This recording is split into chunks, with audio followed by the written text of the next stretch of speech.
네, 소개 감사드립니다. 예, 저 한국앤컴퍼니의 김성진이라고 합니다.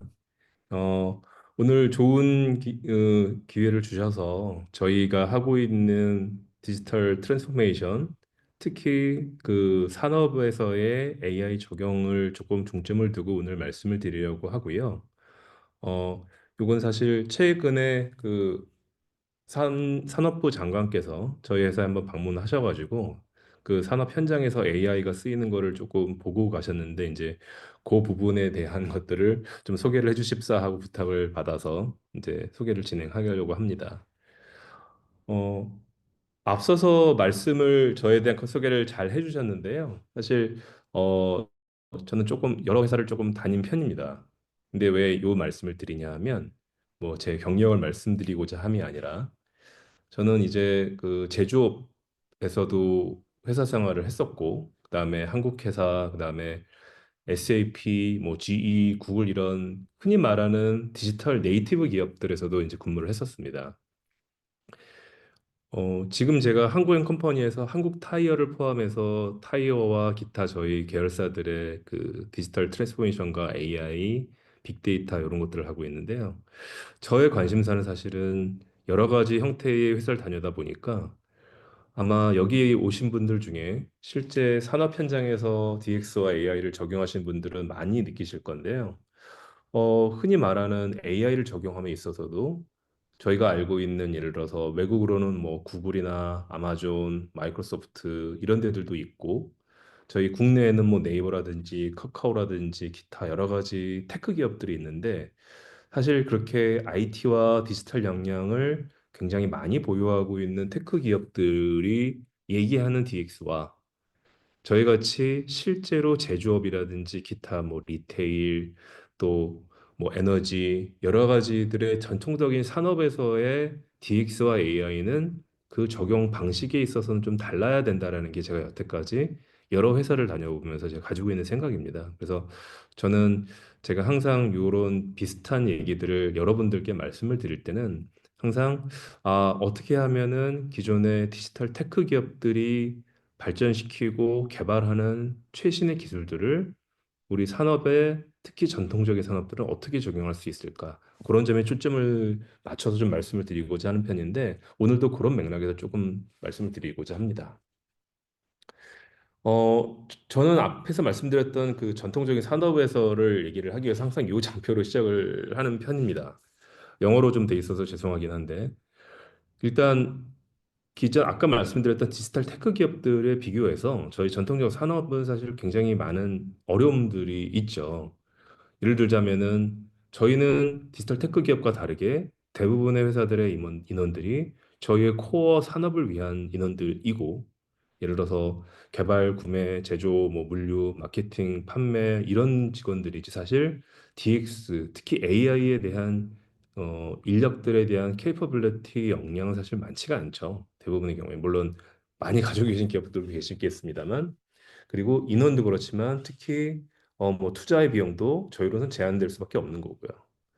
또 그리고 물리적인 그 설비를 가지고 있거나 여러 가지 제조업을 하는 입장에서는 또 이 디지털 트랜스포메이션을 하려면 필수적으로 생산에 있어서의 설비 혹은 예를 들어서 제조에서의 여러 가지 연결할 수 있는 하드웨어들이 필요한데 굉장히 많은 투자들을 수반합니다.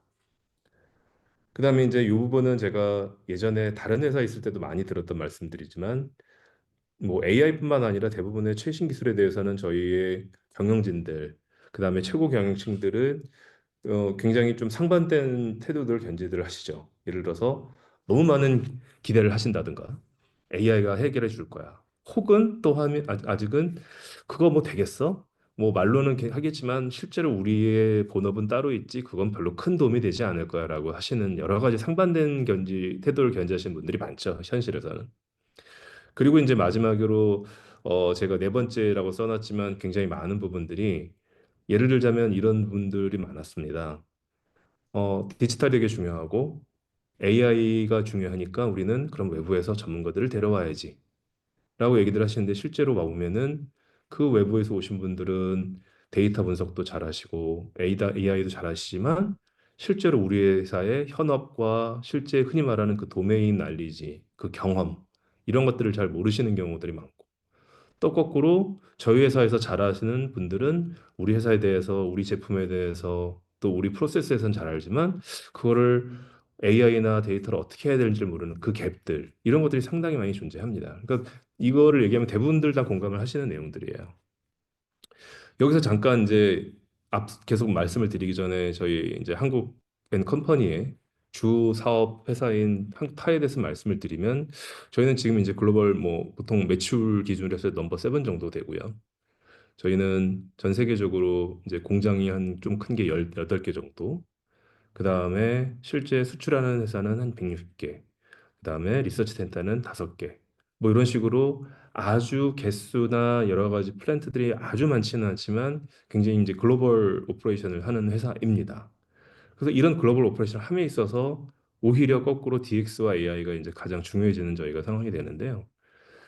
어, 저는 아까 말씀드렸듯이 저희 이 타겟 컴퍼니 굉장히 오래됐던 사람은 아니고요. 한 3년 정도 제가 됐는데 와가지고 제일 먼저 한 일이 저희 회사 한국컴퍼니 그룹의 전체 디지털 트랜스포메이션의 전략과, 특히 이제 밑에 영어로 되어 있어서 죄송하지만 프린시플, 원칙이라고 부르는 부분들은 사실은 이 전략과 원칙을 세웠고요. 보시다시피 위에 있는 전략 세 가지는 아주 뭐 특별한 내용은 아닙니다. 데이터 AI 드리븐 회사가 되겠다. 그러면 과정에서 우리는 오퍼레이션 자체를 굉장히 디지타이즈 화하겠다. 근데 그렇게 함에 있어서 가장 중요한 것 중에 하나는 우리 직원들의 디지털 리터레시, 즉 디지털 문해력을 높이는 거다. 이 세 가지가 저희의 큰 아젠다고요. 저는 개인적으로는 이 세 가지 어젠다를 달성함에 있어서 밑에 사실 세 가지 원칙을 더 중요하게 생각하는 편입니다. 어, 세 가지 원칙은, 첫 번째는 비즈니스 목적에 어디까지나 근거를 둬야 된다는 겁니다.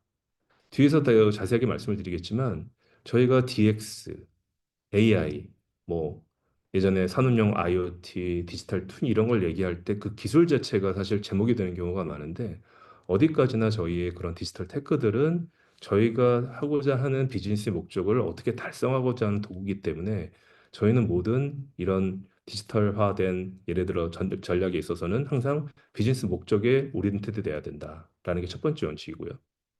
두 번째는 플랫폼 어프로치입니다. 여기서 플랫폼은 뭐 흔히 얘기하는 뭐 저희가 얘기하는 그 상거래 플랫폼이라든지 이렇게 바이오와 뭐 그 실제 사는 사람과 연결시킨 그런 플랫폼이라기보다는 저희가 하는 모든 활동들이 플랫폼적으로 확립된 거에 위에서 어프로치가 돼야 되는 건데, 어떤 분들은 아니 우리가 디지털 아까 말씀했듯이 디지털 테크 회사가 아닌데 어떻게 플랫폼 어프로치를 할 수 있으라고 생각을 하시는데, 오히려 저희가 디지털 테크 회사가 아니기 때문에 더더욱 플랫폼 어프로치를 해야 됩니다. 이건 뒤에서 잠깐 말씀을 드리겠고요. 그 다음에 세 번째 원칙은 get connected, 즉 어디까지나 연결입니다. 이 연결은 굉장히 많은 의미를 포함을 하고 있는데요. 데이터적인 연결도 있고, 그 다음에 내부에서의 직원들 간의 연결도 있고, 또 저희 혼자 할 수 없는 일들이 대부분이기 때문에 외부와의 연결, 이런 여러 가지 중의적인 의미를 가지고 있는데, 이 세 가지 원칙에 대해서 간단히 조금 더 말씀을 드리고 저희 이제 사례를 좀 말씀드리도록 하겠습니다. 첫 번째는 이제 비즈니스 목적이 굉장히 중요하다. 그래서 요거는 제가 많이 말씀드리는 이건 가트너에서 옛날에 굉장히 오래전에 만들었던 그 프레임워크인데, 이걸 쓰시는 분들은 별로 잘 없습니다, 사실. 저희 이제 이 뭐냐 하면 저희가 하는 모든 과제들을 이 장표에서 보시다시피 비즈니스적인 목적에 의해서 나누는 겁니다. 왼쪽을 보면은 파이낸셜 포커스라고 되어 있죠. 왼쪽 축에는. 그러니까 결국 우리가 회사의 탑라인, 레베뉴, 매출을 우선적으로 할 것이냐, 혹은 커스트, 비용 절감을 우선으로 하는 것이냐. 그리고 밑에 보면은 커스터머 포커스에서 인터널과 익스터널이 있습니다. 내부 직원들을 포커스하느냐, 외부 고객들을 더 우선시하느냐. 오른쪽에 스트래티직 플래닝은 밑에가 커런트 비즈니스 모델, 그 현재 비즈니스를 잘하는 데 초점을 두느냐, 혹은 미래의 비즈니스를 만들어내는 데 초점을 두느냐.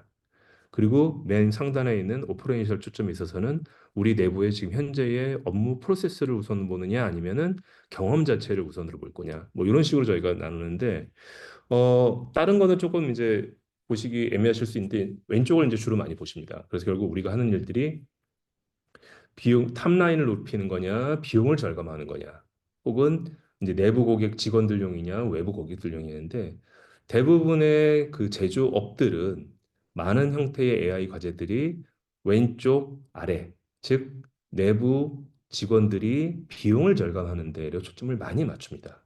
이거는 저희가 저희 회사뿐만 아니라 다른 외부의 글로벌 제조업들이라든지 이런 과제들을 가지고 저희가 다 매핑을 해보면은 대부분 그런 경향을 띠는 걸 볼 수가 있는데요.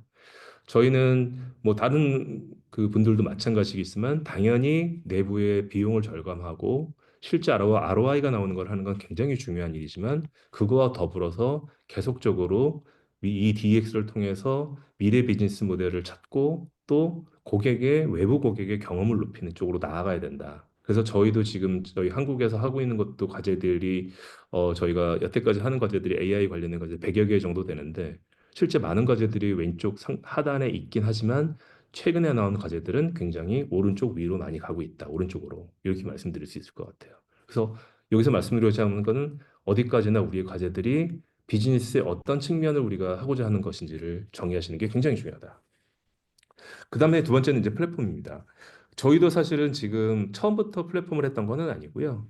저희가 2018년 제가 조인하기 전부터 이제 디지털 DX를 해왔는데 여기 한국의 타이어 쪽도 처음에는 당연히 예전에 DX를 추진하기 전에는 많은 예전 회사랑 마찬가지로 실적 모니터링하는 위주의 데이터를 저장하고 분석이라는 건 별로 없었고 이렇게 해왔었고요. 다만 저희가 2018년도에 DX를 시작하면서는 저희가 전 세계 아까 말씀드렸던 그 모든 공장들에서 설비와 생산 광장에서 나오는 그리고 또 R&D에서 나오는 데이터들을 다 저장을 하기 시작했고요. 그걸 가지고 저희는 거꾸로 조금 보통 회사들이 하는 어프로치랑 다르게 왔습니다. 뭐 보통은 뭐 데이터 웨어하우스를 만들고 데이터 레이크를 만들고 이거를 먼저 하시는데 저희 같은 경우는 거꾸로 그 데이터를 가지고 직원들이 쓸 수 있게 하는 실제 시각화를 하는 프론트 엔드 단의 BI를 먼저 추진을 해서 직원들이 먼저 그런 형태의 데이터를 가지고 시각화하고 분석하는데 굉장히 많은 그 익숙해지는 데 만들었던 게 두 번째 2단계였고 제가 온 다음에 이제 만든 게 요 바탕 위에서 저희가 통합 데이터 플랫폼을 만들었습니다.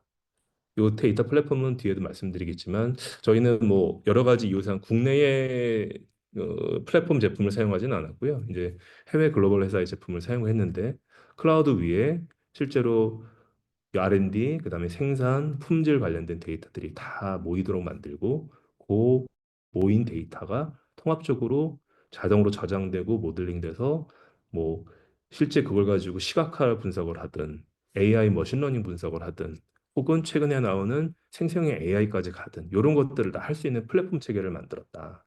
그럼 이 플랫폼은 왜 필요하냐?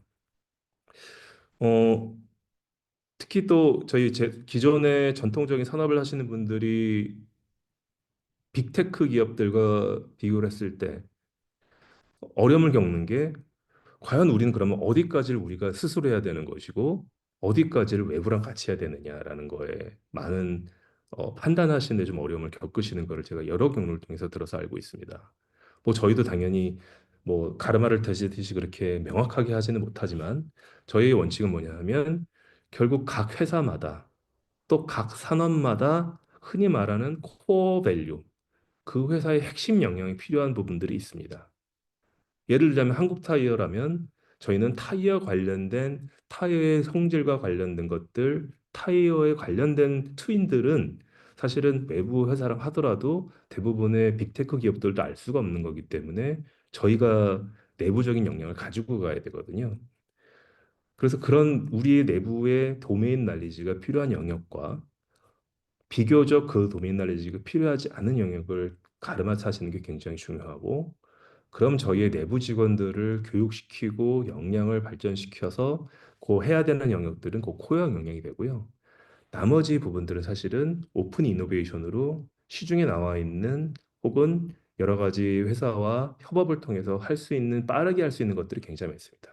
이 두 가지를 같이 동시에 돌려야 되는데 저희 입장에서는 이 두 가지를 동시에 돌리면 반드시 플랫폼적인 게 필요하다. 그래서 거꾸로 우리 같이 전통적인 산업에 있는 분들이 더 이런 플랫폼이 더 어프로치가 필요하다라고 말씀을 드릴 수 있겠습니다. 그래서 요건 예를 들자면은 저희가 아까 얘기했던 그 Get Connected 하는 거의 하나의 예인데요. 저희가 내부적으로는 당연히 모든 회사 마찬가지로 판매, 상품 기획, 뭐 설계, 그다음에 제조, R&D와 이런 것들의 데이터를 연결해 가지고 커넥티드하는 게 중요하고요. 저희가 내부적으로 모든 역량을 갖출 수가 없기 때문에 저희 같은 경우는 저희이십니다. 뭐 회사마다 상황이 다르실 것 같고요. 저희는 산학 쪽에서는 카이스트와 디지털 혁신 센터를 만들어서 계속적으로 협업을 하고 있고, 그다음에 글로벌 테크 회사랑은 저희가 아마존 AWS, 그다음에 뭐 스노우플레이크라는 데이터 관련된 회사를 플랫폼을 사용을 하고 있고, 또 국내에서는 뒤에서도 오늘 발표가 예정되어 있는 걸로 알고 있습니다만 그 산업용 AI의 대표적인 스타트업인 마케나락스라든지 또 클라우드 서비스를 위한 메가존이라든지 이렇게 되게 다양한 회사랑 협업을 통해서 이런 AI와 DX를 진행을 한다. 이렇게 이해를 해주시면 되겠습니다. 그래서 AI 적용 사례를 저희가 말씀드리거나 저희가 사실 상당히 많은 과제가 돌아가기 때문에 모든 과제를 다 설명을 드릴 수는 없고요. 이건 예시를 들어서 아까 보여드렸던 저희의 판매부터 뭐 상품 기획, 개발, 또 R&D, 뭐 수요 SCM, 구매, 그다음에 품질 이쪽에서 저희가 하고 있는 과제들이 대표적인 과제들 저희가 여기 모아놨습니다. 그래서 이 과제들을 보시면 보시다시피 굉장히 상당히 많은 과제와 또 레벨이 굉장히 상이한 거 보실 수가 있어요. 예를 들자면은 수요 예측에 있어서는 간단하게 뭐 많은 회사들이 하지만 그 수요를 예측하는 것부터 시작해서 오늘 말씀드릴 이제 R&D 단계에서의 설계, 가상 설계, 그다음에 타이어 패턴을 디자인하는 거. 또 평가함에 있어서 기존처럼 사람이 차에 타서 평가하는 게 아니라 자율주행으로 무인 주행을 하는 거. 그다음에 예를 들어서 저희의 VOC 그 고객들의 피드백을 생성형 AI LLM을 통해 가지고 자동으로 분석하는 여러 가지 레벨의 것들을 저희가 하고 있는데 이 중에서 오늘은 조금 시간 관계상 다 말씀드릴 수는 없고 대표적으로 언론에도 좀 공개가 됐고 저희가 그 산자부 장관 오셨을 때도 말씀드렸던 거 위주로 좀 말씀을 드리겠습니다. 첫 번째 사례는 저희가 그 타이어의 컴파운드 개발이고요. 뭐 아시는 분들은 아시고 여기도 관련 업계 분들이 오늘 계신 걸로 알고 있어서 내용을 알고 계시겠지만 저희가 타이어를 만들 때 뭐 천연 고무, 합성 고무, 카본 블랙 뭐 그 외 여러 가지의 다양한 원료들을 써서 이제 고무를 만듭니다. 근데 이제 그 고무를 만들 때에 어떤 식으로 그 성분과 그 조건에 따라 가지고 성질 자체가 고무가 타이어의 성질이 달라지거든요. 그래서 타이어의 성능을 결정짓는 굉장히 중요한 요소인데 예전 같은 경우는 이거를 여러 가지 섞어보고 시험해보고 만들어보고 이런 물리적인 과정을 거쳤다면 저희는 지금은 이 컴파운드 자체 디자인하는 것 자체를 개발하는 것을 AI를 써서 머신러닝을 써서 예측하고 그걸 따라서 진행을 하고 있다. 근데 여기서 이제 좀 보셔야 될 게 그럼 이게 그냥 하겠다 그러면 딱 나오는 거냐? 그렇지 않고요. 저희 같은 경우는 이 아까 말씀드린 2018년도에 DX를 시작했을 때 그때 데이터를 이제 정리를 하는 게 거의 1년 이상 걸렸고요. 그거에 따라서 카이스트와 산학 협력을 통해서 이제 최초로 모델을 한번 개발해서 그거를 돌려보고 하는데 그것도 역시 1, 2년. 그 다음에 이제 그걸 실제로 현장에 적용하고 그걸 가지고 이제 연구원들이 바로바로 쓸 수 있는 UI를 만들고 요러는 데 하는 시간이 거의 2년 가까이 걸려서 이제야 쓸만한 수준이 됐습니다. 그래서 제가 드리고 싶은 말씀은 어, 다들 마음이 급하시겠지만 그렇게 굉장히 빠른 시간에 이렇게 성질에 따라서는 긴 시간 장기간으로 가져가야 될 과제들이 존재한다. 그래서 특히 산업에서는 저희의 그 코어 경쟁력에 있어서는 데이터가 굉장히 중요하고 실제로 뭐 몇 개월 만에 끝나는 게 아니라는 점을 좀 이해를 하셔야 될 것 같습니다.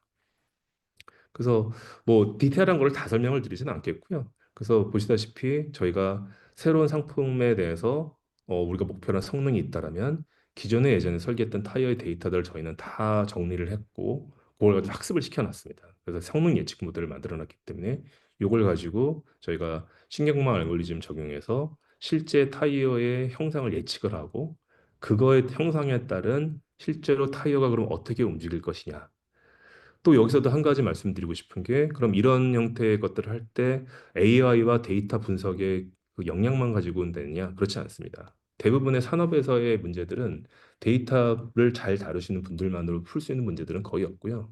실제로 예를 들자면 저 타이어 같은 경우는 타이어가 물리적으로 어떻게 되는지 그리고 돌아갈 때의 해석은 어떻게 해야 되는지 이런 기존의 엔지니어링 기법과 데이터 분석이 같이 결합됐을 때 가장 좋은 결과가 나옵니다.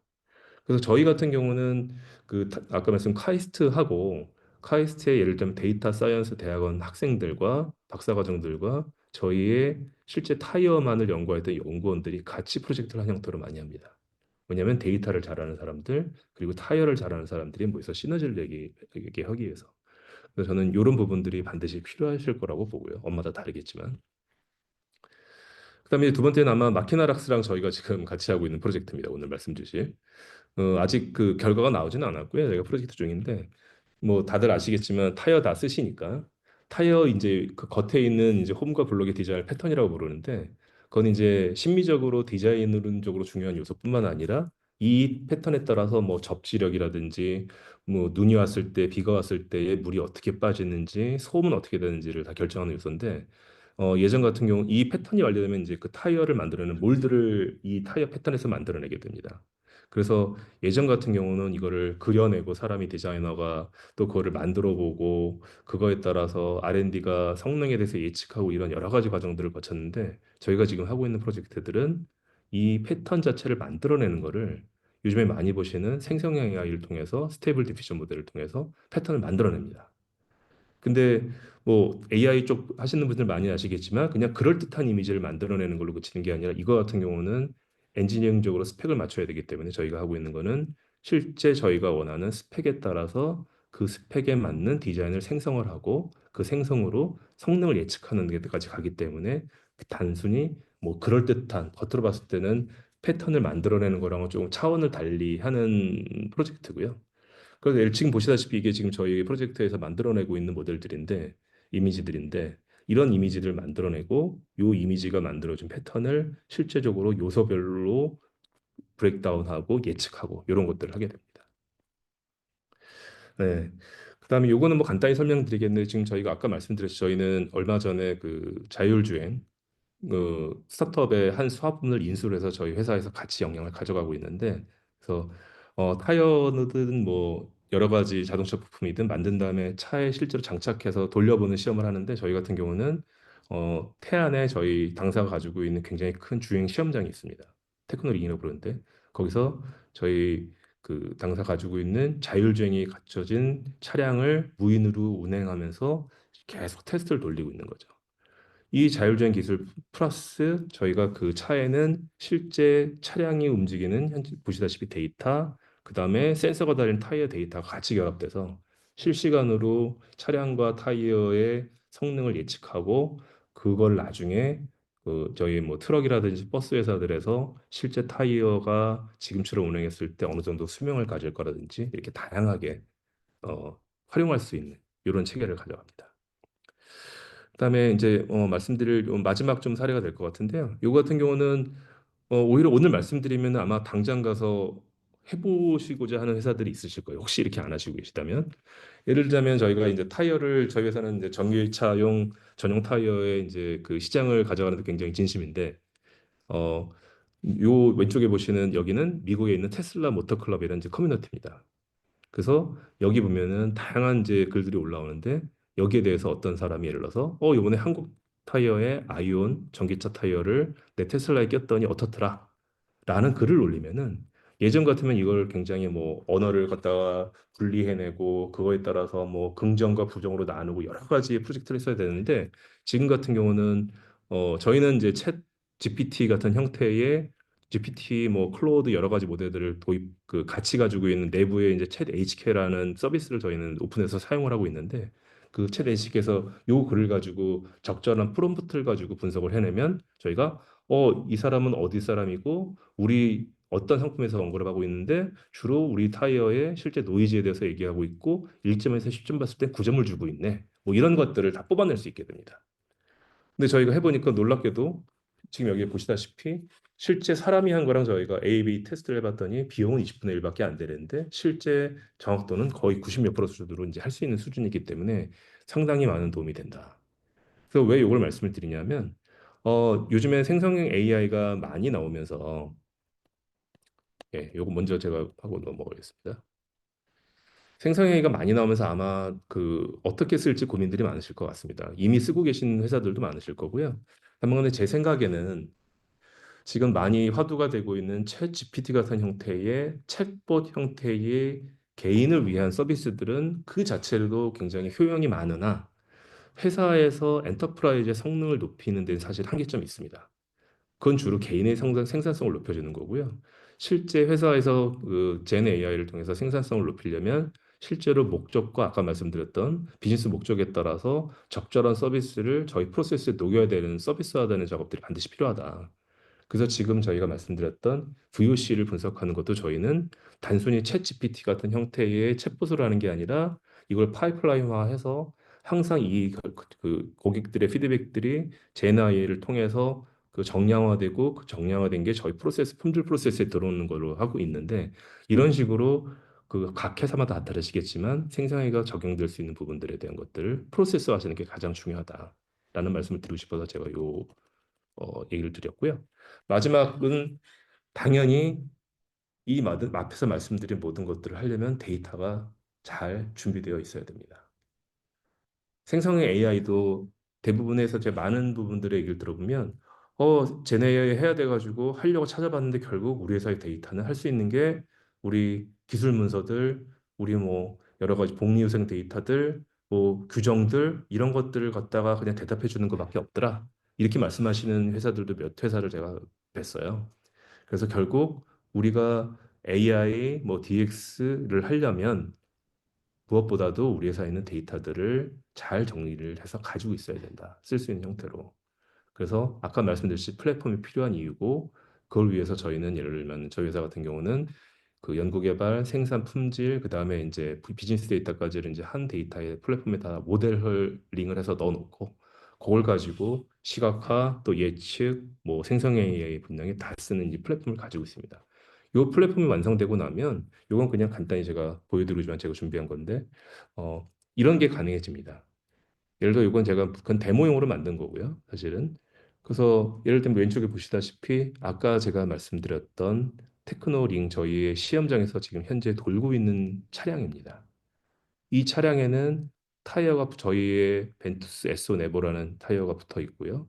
보시다시피 이 지금 돌고 있는 차량이 어떻게 돌고 있는지가 보이고 그리고 그 타이어에 붙어 있는 타이어는 현재 어떤 타이어가 보시다시피 어떤 압력과 어떤 동적인 특성의 센서에 따라서 돌아가고 있는지가 보이고 그럼 이 타이어는 어떤 상품 정보를 가지고 있는지 그다음에 그러면 예 그리고 이제 앞에서 나오지 않았지만 뒤에서 예 실제 이 타이어는 우리 한국 타이어의 어떤 공장에 어떤 설비에서 어떤 생산 조건으로 생산되었는지 저희 전체 품질로 봤을 때는 이 타이어는 어떤 품질 정보를 가지고 있는지, 예, 그리고 마켓에 대한 정보, 그리고 아까 말씀드렸던 VOC, 이 타이어에 대한 실제로 그 저희가 피드백들은 어떤 것들이 주로 나오고 있어서 주로 이런 스코어들이 나오고 있는 것들을 이렇게 예시를 들어서 제가 데모를 만들어 본 건데요. 이렇게 플랫폼화하고 연결하고 비즈니스 목적에 따라서 저희가 정비하고 나면 이렇게 저희 타이어에 대한 모든 것들을 알 수 있는 이런 것들을 가르칠 수 있게 되고 이걸 가지고 이제 AI든 젠 AI든 혹은 뒤에 그 어떤 게 나오든지 간에 붙여서 저희는 할 수 있는 기술 기반을 가지고 있다. 예. 이 정도 말씀드렸고요. 사례는요. 그래서 결국 제가 말씀드리고 싶은 거는 여전히 여러 가지 기술들이 있지만 저희 기업의 본질적인 가치, 비즈니스 모델, 그리고 운영 모델 이 두 가지에 있어서 어떻게 아까 말한 세 가지 원칙을 가지고 접근하느냐가 가장 중요하다. 그게 저희가 여태까지 DX를 해보고 AI를 적용해본 저희의 작은 레슨이다. 이렇게 말씀드릴 수 있을 것 같습니다. 좀 시간을 맞추려고 제가 좀 빨리 진행을 했는데 제가 준비한 건 여기까지고요. 혹시 뭐 질문 있으시면 제가 받고 저의 시간을 끝내도록 하겠습니다. 네, 질문 있으신 분은 채팅창에 자료를 좀 남겨주시면은 저희가 전달을 해서 전무님께서 답변 드릴 수 있도록 노력을 하겠습니다.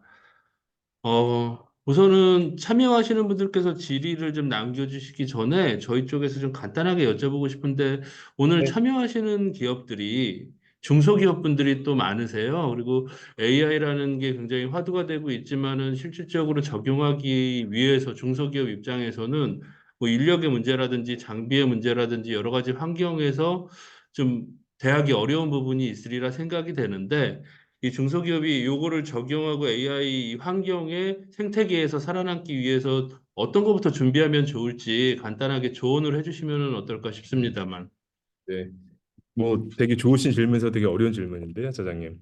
그 어, 아까 이제 제가 쭉 누누이 계속 말씀을 드렸지만 결국은 저희가 내부의 역량을 가져갈 수 없는 게 현실적으로 저희의 이제 한계점들이 있기 때문에 제가 오늘 말씀드린 것 중에서 사실은 어려운 것들도 있지만 쉽게 해볼 수 있는 것들도 굉장히 많습니다.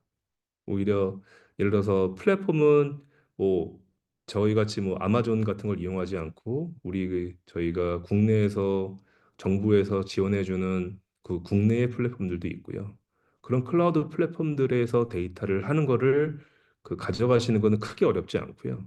또 거기서 아까 얘기했던 뭐 VOC라든지 이런 거를 생성행위를 해본다 이런 것들도 뭐 크게 돈을 들여서 프로젝트를 하지 않아도 예를 들어서 직원들 중에서 한 명 정도가 조금 똘똘한 직원을 좀 관련된 교육을 받고 그 직원이 하게 하면 할 수 있는 일들도 굉장히 많습니다. 그래서 저는 이렇게 작은 과제부터 그 하나씩 해보시는 거를 추천드리는 편입니다. 그러면 그 하나만으로도 제가 봤을 때 오히려 조금 규모가 작아도 들인 노력 대비 오히려 굉장히 성과가 나올 수 있는 과제들이 존재한다. 저는 이렇게 믿고 있습니다.